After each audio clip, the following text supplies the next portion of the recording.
So I didn't make it to the NFL, and I'm not going to be playing in the Super Bowl with the Philadelphia Eagles, but I do have the opportunity to inspire and entertain 100 kids from Las Vegas instead of the Super Bowl, so they could have something greater than the Super Bowl. So here we are in Las Vegas, and going to a Harvest Tourist Center very soon so I can inspire them.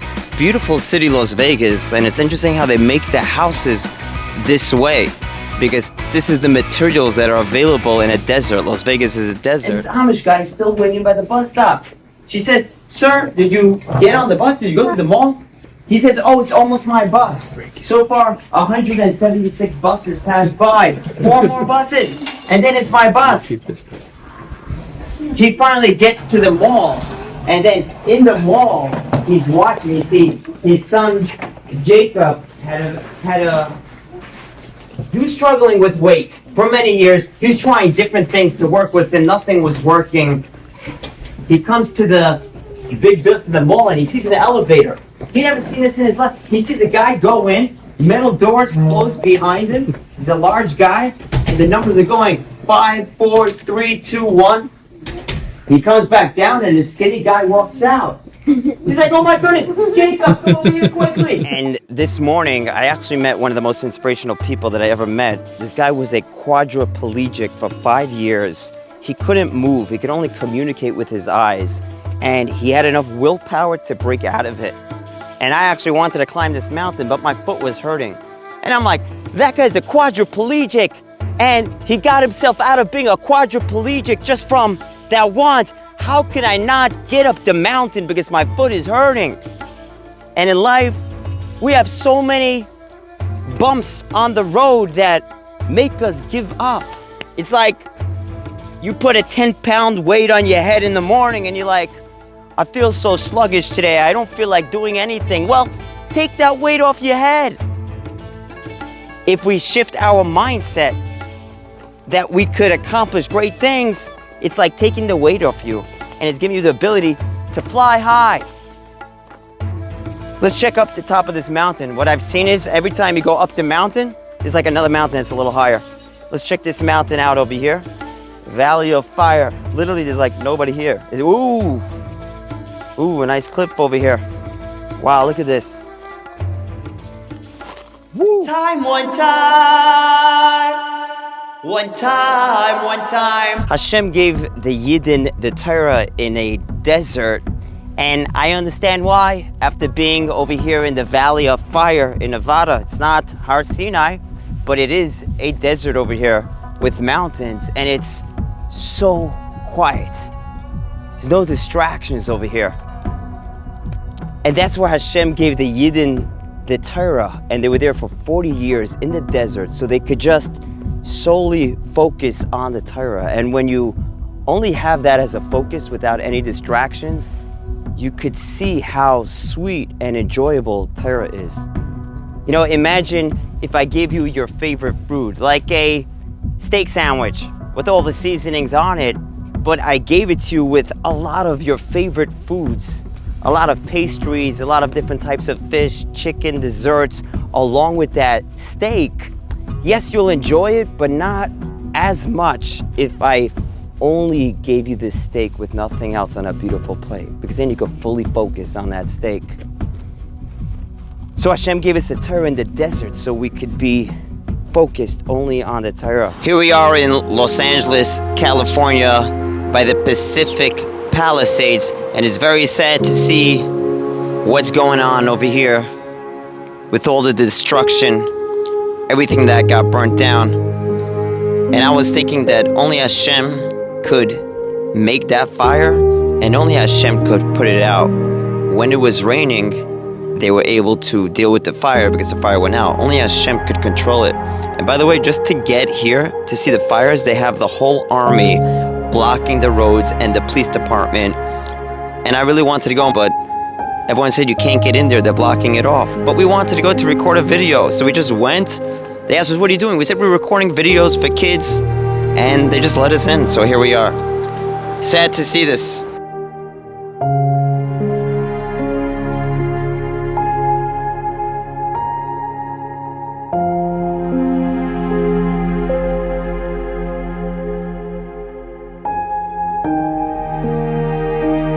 house after house, seeing the houses just burnt down.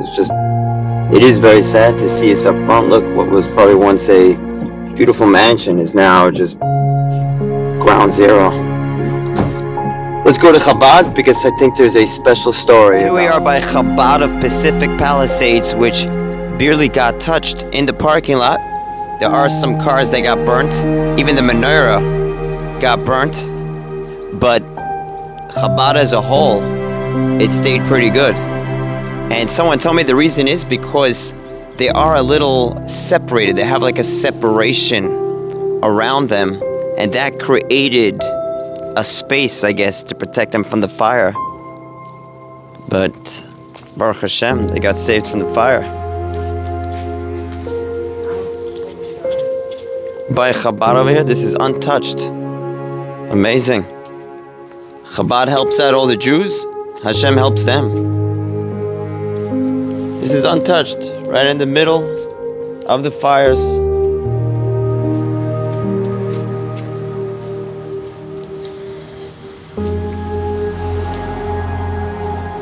Nice campus. But right across the street from Chabad, let's check it out. House is burnt down, but Chabad was untouched. Wow, directly across the street.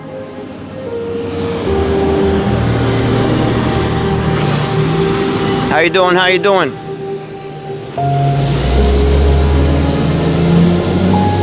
What was once a beautiful house has turned into this. This is what it looks like now. Wow.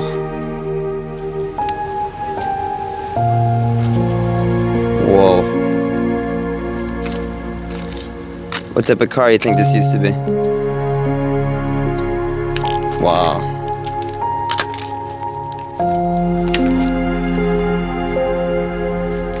Wow, look at the beams all bent over there.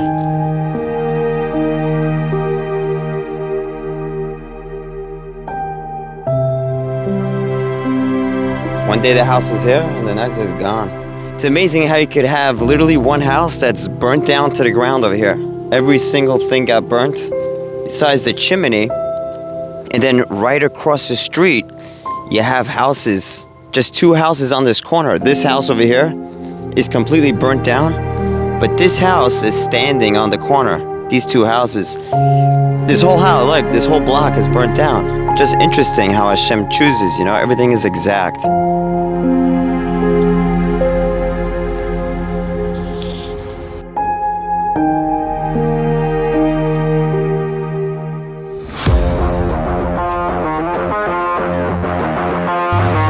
Come on over. Hi, Harry, how are you?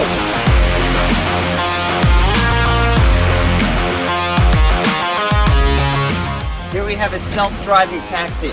Nobody's in this car. It's just driving by itself over here. Okay, you could go now.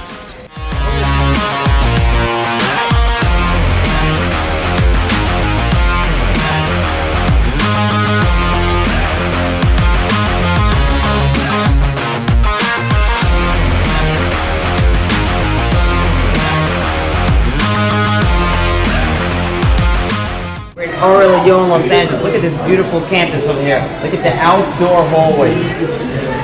Take a look at this. Avi Bodlinger. Boom. Lockers. 1 February. Lockers are outside. Eat outside over here. Where we eat outdoors. Classrooms are all open up to the outside over here. These are open up to the outside. Hi. Okay, have a good day.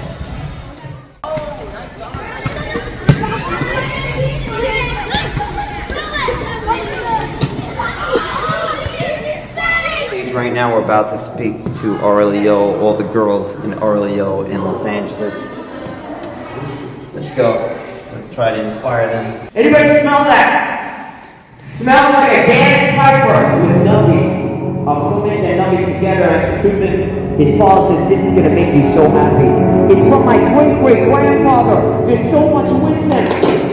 Then he takes the box, he crushes the box, throws it on the floor, and he runs out of the building. He says, I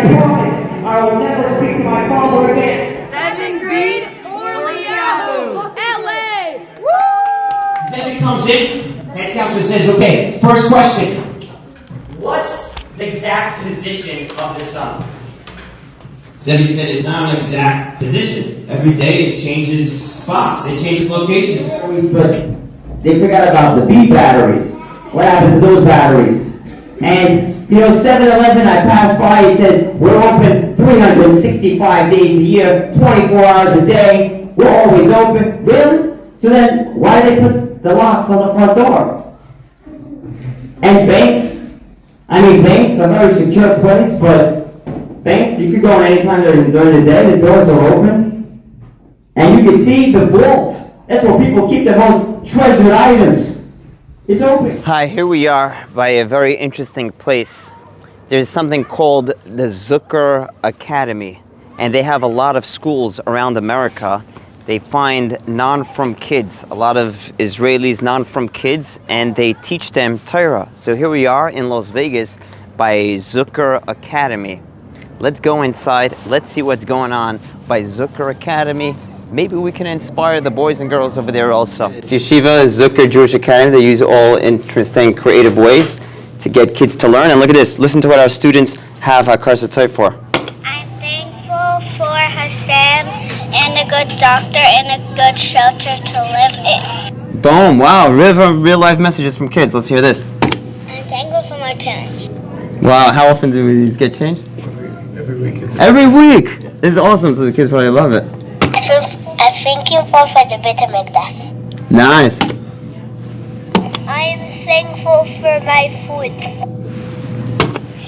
I'm thankful for Hashem because He created the world. Oh, that's deep. This is great. And Shalom says, what's the matter? Deal's off? His father said, no. There's a big concert this same night of the basketball game. So, Rabbi, listen, I'm going to have to go back to the office. I don't want to take your time. Yeah. Yeah. So maybe you had maybe you have a number in mind. I can write you a quick check and I'll be on my way. Thank you so much. Yeah, for sure. Rabbi Katzenstein said specifically I shouldn't come back without 6 million. Oh, here it is. Nice.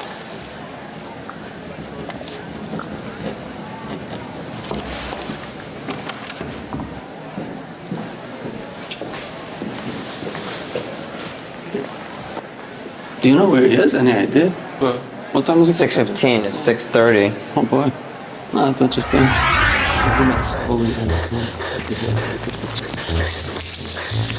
Shalom. Rabbi Krasenstein? Assalamu alaikum. Yeah, I said, Shalom Lechem, Krasenstein. Yeah, it's my fault. I'm sorry. I'm sorry. I'm gonna get settled. I'm just taking my headset off, and we're gonna start right then. It's not funny. I'm not sure what's going on. My jacket off? This goes to there. One second. That goes to there.